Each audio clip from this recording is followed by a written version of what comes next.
The teacher is already tired of giving messages to the student's mother. As a result, she became angry with him and threatened that if he did not come to school the next day accompanied by his mother, she would expel him from the class. Mariano ran to the cemetery and cried with resentment. He was bullied by his classmates because of his appearance, when he came to school dirty and in torn pants. The boy was only 8 years old. He tried to wash his clothes but didn't have soap or laundry detergent, and there was no water at home. But how did the boy get to this point? And where was his mother? His mother's name was Maria. At 17 she was orphaned and went alone to the city. There she lived as best she could, interrupted by small part-time jobs. She slept on the street and went hungry, until one day a woman noticed her on the roadside. When this woman heard the sad story of the girl, she sympathized with her and promised to give her a job in her big house. She gave her a small room in the basement of the woman's house. Her name was Nicole. She was shocked by the girl's story because she herself had been poor and had to work hard to earn money. When Maria started working in this house, the woman realized she had made the right decision in hiring the girl. She was very neat and cooked well. Only Nicole and her husband lived in the house as their children were already grown. The eldest son lived with his family in another city and her youngest son studied abroad. Everything went well for almost 2 years. Nicole even offered to buy the small house that Maria left with her husband when they were young in installments, and Maria gladly agreed. She moved into this house a year and a half later. The house payments were 80% of her salary, but she was incredibly happy because she could go to work in the morning where she could eat for free and wash her clothes. In general, she had nowhere to spend the rest of the money, and the girl even managed to save with such a small income. 2 years after Maria started working in this house, the owner's son returned. When the young man saw the girl, he lost his head over her uncommon beauty. Maria was a very beautiful girl, and this caught Joao's attention. But unfortunately, his intentions were not noble at all, as he only wanted to have fun. The guy was too arrogant to be serious. But he became interested in the poor maid and was already engaged to the daughter of an influential congressman. Joao started dating Maria, who was 7 years younger, and they secretly went on dates. To the poor girl, it seemed like her dream had come true. She fell in love without thinking twice and threw herself into the relationship. After 3 months, Maria was pregnant, and Joao was silent at that time but secretly preparing for his wedding. The girl confessed to Nicole what had happened between her and her son, and she promised to help her. But she immediately told the truth and said that her son would marry the congressman's daughter, not her.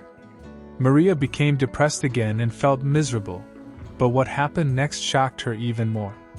One night, a mobster broke into her house and demanded that she forget about him and ordered Maria not to interfere in Joao's life.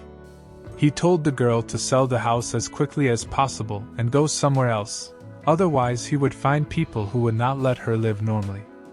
"You've already profited enough from our family, so go back to your village," said the enraged man. The frightened Maria complied with his demands. She sold the house and moved to another city. Nicole was looking for the girl but couldn't find her. 5 months pregnant, Maria opened a small stall where she sold vegetables. Things were going well for her. The house she bought was small but very spacious for her and the baby. She lived alone. No one took her to the hospital. No one visited her in the hospital after a difficult delivery. But even so, the girl was happy because the child was born healthy and had a roof over their head. The boy grew up, and while Maria worked, he was cared for by her friend and neighbor Karina, whom Maria became friends with when she moved to a new location. When the boy was 1 year old, Maria started taking the child to work with her. She also got a job for Karina to work at her vegetable stand, and in fact, the boy was almost always under the supervision of 2 mothers. A few months later, Karina's fiancé, who worked at a local bank, visited them and advised Maria to open a savings account to ensure the future of her son, and it seemed like a great idea. Maria started saving money and giving it to Karina's fiancé so that he could put it in a savings account. At 6 years old, little Mariano started attending a very expensive private school, but Maria did her best to give her son the best education. Her business became very successful, and the young woman had several points of sale in the city, and Karina's fiancé started working as a manager for her. Mariano was doing well in school, but he wasn't considered one of them despite Maria's best efforts, and many parents were against the fact that a merchant's child was studying with their wealthy children. But the teacher who taught Mariano was a very kind woman. When she found out that Maria was a single mother who worked tirelessly to give her son a better education, she decided to help her and ensure that the boy received a discount on tuition as a very promising student. Maria started saving even more money for her son's future, but 6 months later, she got sick and couldn't even get out of bed. Maria's friends started taking care of her and the child. The girl had to deal with the business and take Mariano to school. The doctors couldn't understand what was causing the woman's illness. She suffered from severe headaches, and her son cried watching his mother suffer. Karina's fiancé convinced Maria to sign a power of attorney to manage the accounts and business on her own under the pretext of making the work easier, and also to not bother Maria again. She agreed. A few months later, the poor woman died, and the cause of her illness was never determined. Karina told Mariano that his mother was sleeping and they would take her to a quiet place where she could rest forever. The next day, the woman was buried and the boy was crying desperately. The girl who helped take care of Mariano said he didn't need to be sad because his mother was sleeping. A week later, the boy woke up alone in the house. Karina was nowhere to be found, and the girl who helped take care of Mariano had disappeared, taking almost all of the things in the house with her. The only room where nothing was missing was the boy's bedroom. The boy also found a note in the kitchen. "Dear Mariano, I had to move to another city for a month because of your mother's business. Don't worry, I'll be back. Don't tell anyone that you live alone in a house, or you'll be taken to an orphanage." When Mariano read this note, he was hopeful, but his hopes began to diminish when a month passed and no one came to see him. No one could take him to school anymore, so they started to be constantly late, which made the teacher very angry.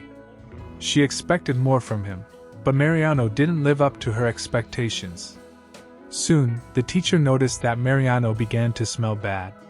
She sent a message to his mother asking her to wash him. Mariano continued to study well, but he was a bit distracted. When the teacher called him to the board and scolded the boy in front of everyone, saying that he didn't take care of himself, she didn't know that the electricity and water were shut off in the house where Mariano lived because there was no money to pay for public services. He fetched water from the neighboring gardens and looked for food in the trash. The teacher started to write constant comments in the boy's diary for his mother to read, but since she never responded, it only made the woman more annoyed. When it was time for the school exhibition, the boy couldn't submit his project because he didn't have the money for the necessary materials. "Once again, you have disappointed us. I don't need such a dirty and lazy student in my school," the teacher said. She grabbed his hand and led him out of the classroom. She also wrote in his notebook, "Please, if you don't show up at school tomorrow, don't send your child here again. It's unacceptable how Mariano comes to school." The boy was depressed and ran out of the school in tears towards the cemetery. He began to shout to his mother, "Mother, wake up faster, you've rested enough. You must go to the teacher and tell her that I came dirty because you're not at home." The cemetery caretaker heard the cries and tears of the boy and called the police. As soon as the teacher found out about the incident, she went to the police to apologize to the boy on her knees. The poor Mariano stood in front of her and couldn't stop crying because he already understood that his mother would never come back. Journalists found the story of Mariano and made a story about it. The police began an investigation and accused Karina and her fiancé of stealing money from Maria's business. The police also discovered that they poisoned the poor woman on purpose and her death was not an accident. The criminal couple received a severe sentence. Mariano's fate was quickly determined. After everything that had happened, Mariano's teacher decided to adopt the boy and give him the love and care he didn't receive after his mother's death. But that's not all. After some time, the elderly Nicole saw a story about this tale as well as a photo of the boy on the news. Her attention was drawn to how much he looked like her son when he was a child. She visited Mariano and had no doubt that the boy was her grandson. Mariano continued to live with his adoptive mother, and his grandmother took care of his future so he wouldn't need anything. The boy's father, Joao, never spoke to his son. Either way, Nicole never got angry about it, because she wanted to do everything to ensure that Mariano grew up well. She had long been disappointed with her son and wanted to do everything to make Mariano grow up as a different person. That's all, my friends. Thank you for watching and subscribe to the Wonderful Tales channel for more beautiful stories.